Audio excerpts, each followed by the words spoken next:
Hey guys, my name's Chris and I drive for Doordash and Uber Eats, and I just want to do a quick video today just to talk about how I prepare for each one of my delivery runs that I do.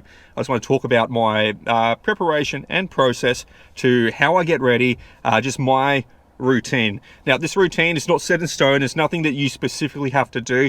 And if you've got special things in your routine, make sure you leave them down below in the comments so others can read. Share your ideas. Share the good things that makes your life easier.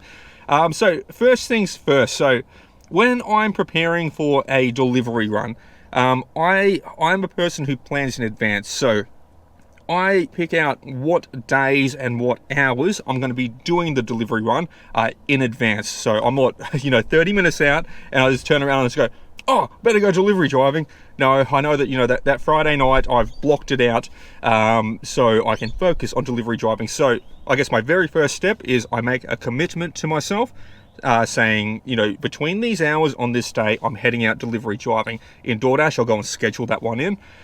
In Uber Eats, of course, I can just log in now when that time comes.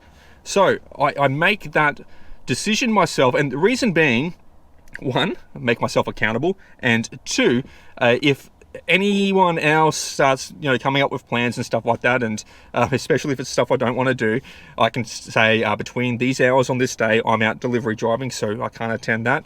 Also, it keeps me accountable to myself, so I just don't turn around and be like, oh, I've got to go delivery driving in 10 minutes. I'll just start this movie on Netflix and watch it for 10 minutes. No, so I don't do that kind of stuff. So my first thing is I block the time out in advance to know when I'm going to be delivery driving, and that helps with point two on my process and routine, and that's charging my phone up. So charging my phone up in advance. So if I know I'm going out delivery driving at night time, my phone's on charge across the afternoon. So I put that in place. That way I've got a full battery when I start the shift. Now, moving into, I guess, starting the shift, what stuff do I need? What stuff do I bring with me? Well, first and foremost, the phone. So the phone on full battery charge comes with me into the shift. The second thing that I do is I've got in my car, so I leave all my delivery equipment in my car.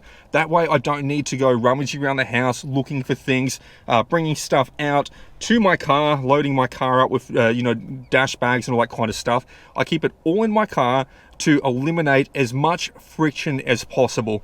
Last thing I want is to be feeling lazy one afternoon, or lazy one night, or lazy on a breakfast run. And we're like, oh, I'd love to go delivery driving, but that means I have to go find, where I've left the dash bags around the house. I've got to go find this and got to go find that, and my car charger, got to go find where I've put that, and create all these obstacles as opposed to just hopping in my car, turning it on, and logging into the apps. So removing obstacles is the point two. So I keep it all in my car. Now I've got 3 dash bags. So three DoorDash bags. Keep them in my car, and I've got 2 more right now. I just got shipped in actually. So when spring comes, I'll replace the 2 worst for wear bags out of that, and they'll keep a 3rd one on. But yeah, I just try to keep the bags relatively fresh. I normally get about 6 months out of them, then I've got to replace them through. They just get wear and tear, and they just run through so fast, man. It's like cheap materials, dude. So I try to keep them, relatively fresh. Like they get a little bit of wear and tear. They get a little bit of fading. Sometimes some of the aluminium's peering through the red now, which means they're probably due for a replacement. So I've got that coming up in spring. I've got the 2 bags. It's just coming through the post in the last week. So dash bags or hot bags, whatever kind of insulated bags you want to use, as long as it's sufficient for the job. So that's the first thing. Make sure you got dash bags in your car or in your vehicle with yourself. I also have a plastic tub that I put into my car in the passenger seat where my dash bags go into.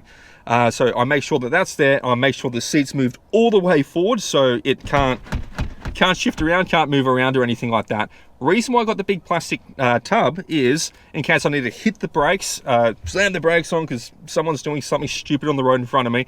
I don't want drinks and food all just going down onto the floor on the passenger side. Worst case scenario is it spills into the plastic container. A lot easier for me to clean. And also it kind of keeps everything in place. When I've got the bags in there, kind of like holding orders in place and stuff like that too against the other bags, it doesn't shift around too much. So yeah, it just gives a bit of stability, and the worst case scenario, a lot less time for me to clean things up. Other than that, I've got, keep it literally in here in the middle, just a phone charger. So I've got a full battery on the phone when I start the shift. And, you know, that'll do me for, you know, 3 to 4 hours on a shift, a full battery. But if I'm doing a longer shift, you know, say like an 8-hour plus shift, I need a phone charger because my battery's going to start to wear thin after about 6 hours. So I need to have a phone charger in the car to keep my phone charging as I'm going. So I plug it in when I'm on a delivery, and then unplug it at the customer's place, take the photos, plug it back in, wait for the next delivery to come through, keep it plugged in while I drive to the restaurant, unplug it when I get to the restaurant. So there's a little bit of unplugging occurring with the phone. That's why on the shorter shifts, so the under 4-hour shifts, I don't use the chargers, because I want to keep as much wear and tear out of my phone charging port, because you're plugging something in, pulling it out, plugging it in, pulling it out, you wear out your charging port. So the smaller shifts, I don't do that. The longer shifts, I do need to, but yeah, that's probably the most important thing. So I run very lean. Phone, charger for longer shifts, dash bags, and then, of course, the Tupperware, not Tupperware, what do I keep saying Tupperware? The plastic crate as well. Now, I guess for myself to set the mentality, if, you know, I've been at work all day already, like doing 8 hours at my W-2 job, as you Americans call it, or just my full-time job in Australia, the office job. Sometimes I feel a little bit tired after doing that for a day, so I'll have some energy drinks. That's just my preference though. It's just sugar and caffeine to get me going again. It gets me alert, especially driving on the road. I don't want to be driving tired or exhausted or anything. So I have some caffeine energy drinks, just one. Normally it's a Rockstar mango flavor. I'm just hooked on this stuff right now. To get me alert on the road, to keep me switched on while I'm driving, especially at nighttime. And in addition to that, and you guys are going to laugh at it, but my mentality thing that I do at the start of every single shift, before I take an order, before I do anything, is I look up and I smile like this for 30 seconds. I look up and smile for 30 seconds. Reason being is, one, when you smile, it starts to release endorphins, it changes your mood, makes you more happy, energetic, positive. You can face the challenges ahead as a delivery driver a lot better. So it's changing your mentality, and also when you look up, it changes your mentality and the way your brain kind of works, especially as you're smiling. So it's going to put you in a positive mindset when you start. Now, the reason why I do that is 30 seconds of smiling and looking up, it just sets me up right for the next couple of hours of delivery driving. If I don't do that, and it's very observable sometimes. So if I don't do it, what'll happen is I'll show up to a restaurant, and maybe I look grumpy. I'm like all down and dull, not smiling or not really engaging, half switched off. Mentality's not so great. Maybe I've had a bit of a negative day and stuff like that, and it shows. Restaurant staff don't want to engage with me. If I come face to face with a customer, maybe the customer thinks, oh, that's a fucking miserable looking delivery driver. But that 30 seconds of smiling to change my mindset, is physical change as well. Like, if you trust me, guys, like try it. Smile for 30 seconds while looking up, and then you'll feel better about yourself. You're just gonna feel better. It's just a proven thing that works. It's changing your mentality, changing your physicality. It all just ties in and works. So easy hack, 30 seconds to put yourself in a good mood before delivery driving. So I do that before every shift. I smile, look up for 30 seconds, and then once I'm all done on that, I just do a quick check. I'm like, cool, phone check, charger check, dash bags check, and then make sure my passenger seat's moved all the way forward so that plastic container can't fall down or shift around or anything like that. Then once I've got all that in line, I'm like, sweet, I'm ready to log into the apps, and I'll log straight into Doordash and Uber Eats. I'm multi-app on 2 at the time at this point, because I need to. My areas, unfortunately, is either saturated or orders are drying up. I think orders are drying up right now. I recently read that Australian consumers are spending on restaurants at the same rate currently as the 2008 financial collapse. So it is not promising times, just the cost of living is too brutal.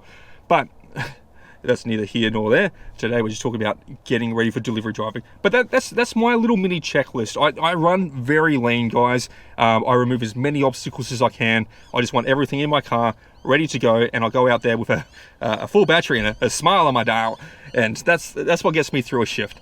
But guys, what's your routine? What's your routine? What do you do before you log into the apps? And of course, the other thing I didn't mention, guys, fuel.